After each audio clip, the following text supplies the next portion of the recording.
Good evening and welcome to this Tuesday's Coat Show. I'm Chris, or Simini, and this is Brad, all for one. Here to give you your weekly Coat news. Now, best of all this week is I remember to fucking mute us for once. Because I did it on the way up. You have. So, I'm proud of you. I'm proud of me too. I'm sure both of our viewers are proud of us as well. So, this is going to be a fairly short session today. We have our featured game to play. We have the usual metrics. We have a little bit of news, but I think we're going to get through this quite quickly. I mean, shall we just start by going straight away into the news, man, or? I was going to say. I mean, as it seems that as the world gets back to a bit more normality, online events are sort of starting to wrap up, and as we get later into the season, we have less to talk about as well. Yeah, that, and we're bloody knackered right now. But yeah. Yes. Cool. All right. So on to the news. So the news, as always, we're going to go through the events that are happening, results from around the world. I'm pushing some of the AP guys to give us more and more details, but we've not quite got it yet. And I mean, they do give us a fair bit of details. Yeah, I suppose they do. I've been unfair. But do you want to kick this off with the Polish news that we have? Yes. So Poland are getting DT, or Dark Tidings, this Friday. The lovely guys that Can't Touch This shared a event round that's going to be an in-store event, so where they're going to be able to play sealed Dark Tidings this Friday. Fair play to Rebel, they've been doing some amazing stuff, lots of Keyforge support, and I'm not saying this because they've currently got hold of my prizes from other events, but it's been brilliant to see the kind of support that Poland have had for Keyforge, given the current pandemic state and the state of the world, that they've been so supporting online events. So huge shout out to Rebel and for giving us some spoilers. It's been brilliant. I mean, they're awesome guys. They're brilliant Coke players. Yes, they won the last event. They've done so much. What about Rebel, the distribution? Sorry. So yes, so Cassius, Rebel's good as well. Yes, don't get me wrong.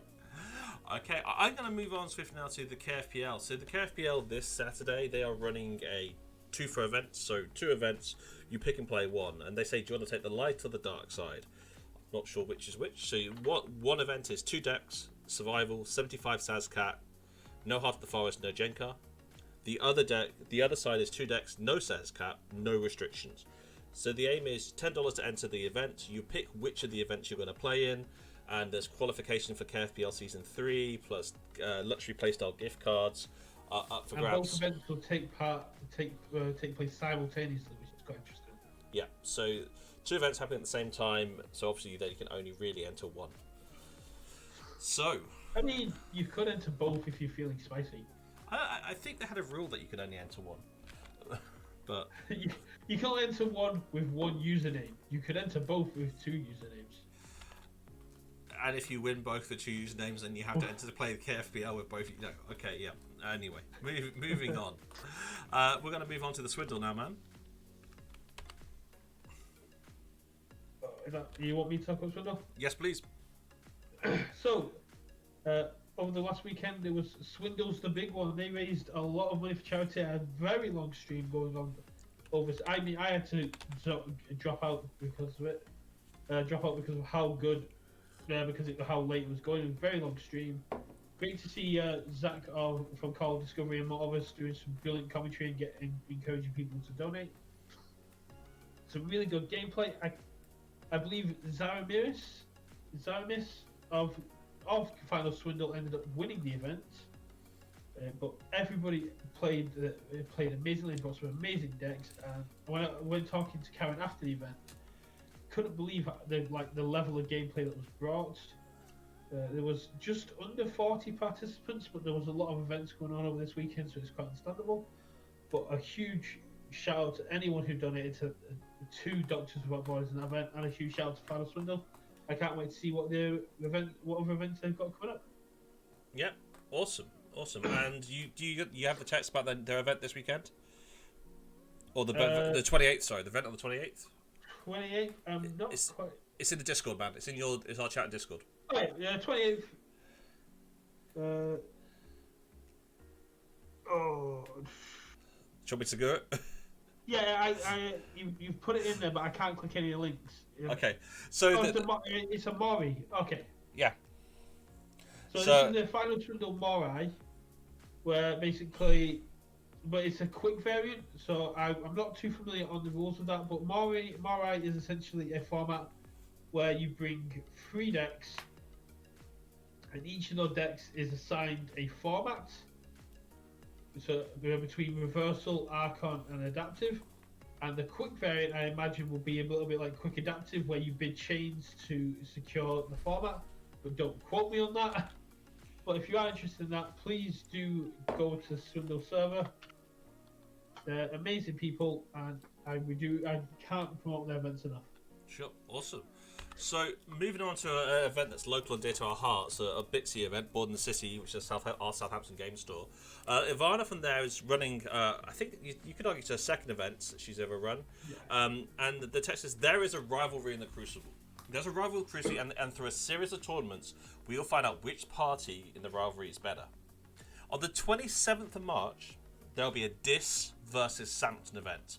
You must choose either a Dis or a Samson event, and when you sign up, you select which event it is. We've got a few Dis players, but but we've got lots of gaps of Sanctum players right now.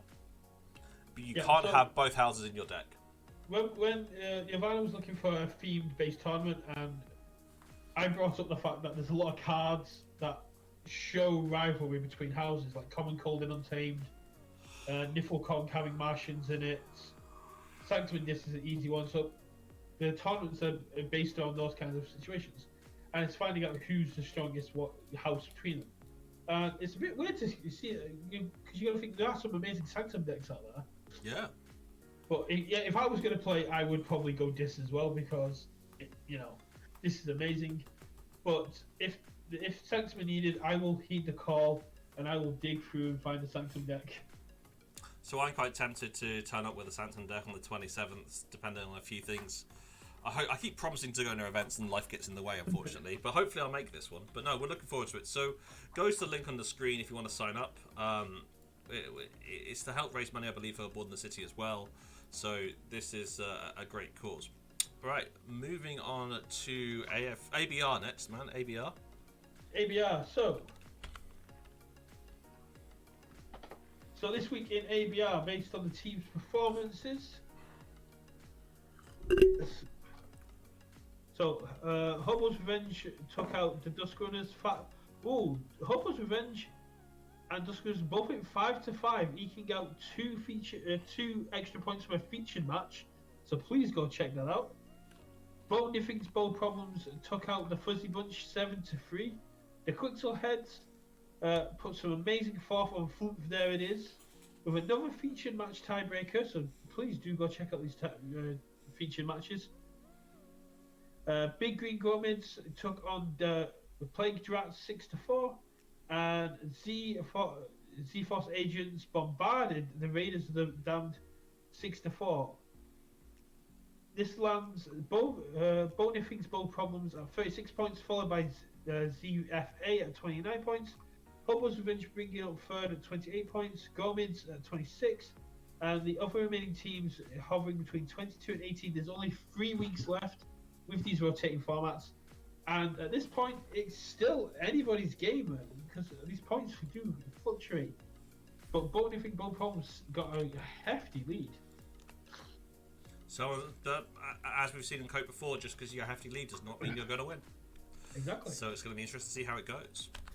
And finally, we have the AFK, the Associative Keyforge, Associated French Keyforge League. I will get it right one week. This Thursday, like every Thursday, they have at 8 p.m. French time, they have an event. This time it's called Les Froufroutous à la Plage, which is Froufroutou is the French for Fuzzy Gurun, and the format is adaptive best of 3. Each player has to bring a deck containing Fuzzy Gurun or Cellophist. Only 3 rounds will be played. Each player achieving a score 3-0 will win a Dark Tidings deck, and each player will score 2-1 will get a Shadow cardboard tokens. So France looks like they'll be releasing Dark Tidings this Thursday as well with this event. So excited to see that. And so another thing we can blame on Brexit. I don't think we can blame this one on Brexit. I think we can. We're not actually sure. Well, we could just blame on the fact that the English language print of the game is slow.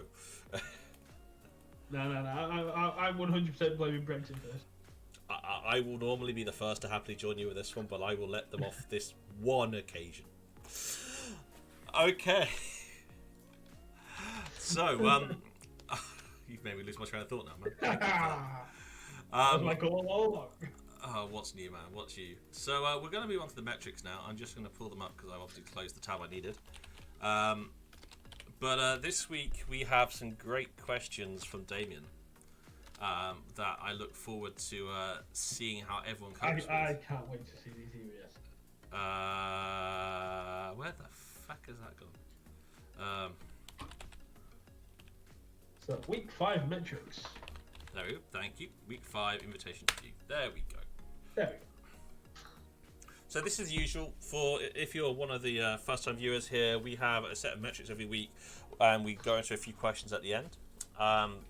It's going to be interesting to see how we do this week with the questions. So let's make it so you can see the screen.